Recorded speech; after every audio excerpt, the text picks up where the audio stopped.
قرآن مجید کا سورہ نمبر 79، سورہ نازعات۔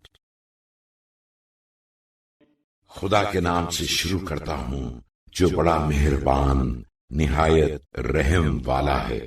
ان فرشتوں کی قسم جو کفار کی روح ڈوب کر سختی سے کھینچ لیتے ہیں، اور ان کی قسم جو مومنین کی جان آسانی سے کھول دیتے ہیں، اور ان کی قسم جو آسمان اور زمین کے درمیان تیرتے پھرتے ہیں، پھر ایک کے آگے بڑھتے ہیں، پھر دنیا کے انتظام کرتے ہیں۔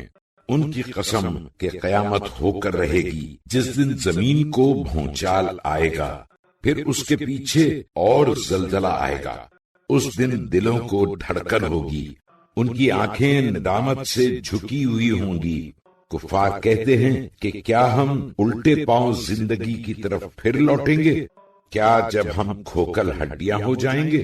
کہتے ہیں کہ یہ لوٹنا تو بڑا نقصان دہ ہے۔ وہ قیامت تو گویا بس ایک سخت چیخ ہوگی، اور لوگ یکبارگی ایک میدان حشر میں موجود ہوں گے۔ اے رسول صلی اللہ علیہ وآلہ وسلم، کیا تمہارے پاس موسیٰ کا قصہ بھی پہنچا ہے، جب ان کو ان کے پروردگار نے طوا کے میدان میں پکارا کہ فرعون کے پاس جاؤ، وہ سرکش ہو گیا ہے، اور اس سے کہو کہ کیا تیری خواہش ہے کہ کفر سے پاک ہو جائے، اور میں تجھے تیرے پروردگار کی راہ بتاؤں تو تجھ کو خوف پیدا ہو۔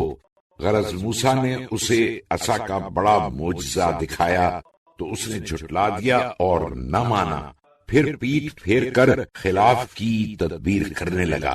پھر لوگوں کو جمع کیا اور بلند آواز سے چلایا تو کہنے لگا میں تم لوگوں کا سب سے بڑا پروردگار ہوں۔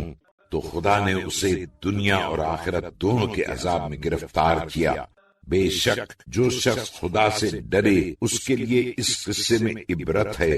بھلا تمہارا پیدا کرنا زیادہ مشکل ہے یا آسمان کا کہ اسی نے اس کو بنایا، اس کی چھت کو خوب اونچا رکھا، پھر اسے درست کیا، اور اس کی رات کو تاریک بنایا اور دن کو اس کی دھوپ نکالی، اور اس کے بعد زمین کو پھیلایا، اسی میں سے اس کا پانی اور اس کا چارہ نکالا، اور پہاڑوں کو اس میں گاڑ دیا۔ یہ سب سامان تمہارے اور تمہارے چوپایوں کے فائدے کے لیے ہے۔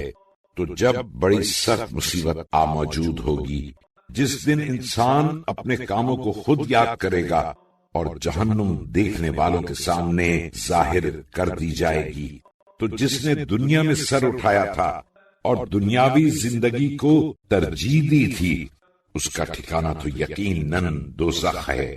مگر جو شخص اپنے پروردگار کے سامنے کھڑے ہونے سے ڈرتا اور جی کو ناجائز خواہشوں سے روکتا رہا، تو اس کا ٹھکانہ یقیناً بہشت ہے۔ اے رسول صلی اللہ علیہ وآلہ وسلم، لوگ تم سے قیامت کے بارے میں پوچھتے ہیں کہ اس کا کہیں تھل بیڑا بھی ہے، تو تم اس کے ذکر سے کس فکر میں ہو؟ اس کے علم کی انتہا تمہارے پروردگار ہی تک ہے، تم تو بس جو اس سے ڈرے اس کو ڈرانے والے ہو۔ جس دن وہ لوگ اس کو دیکھیں گے تو سمجھیں گے کہ دنیا میں بس ایک شام یا صبح ٹھہرے تھے۔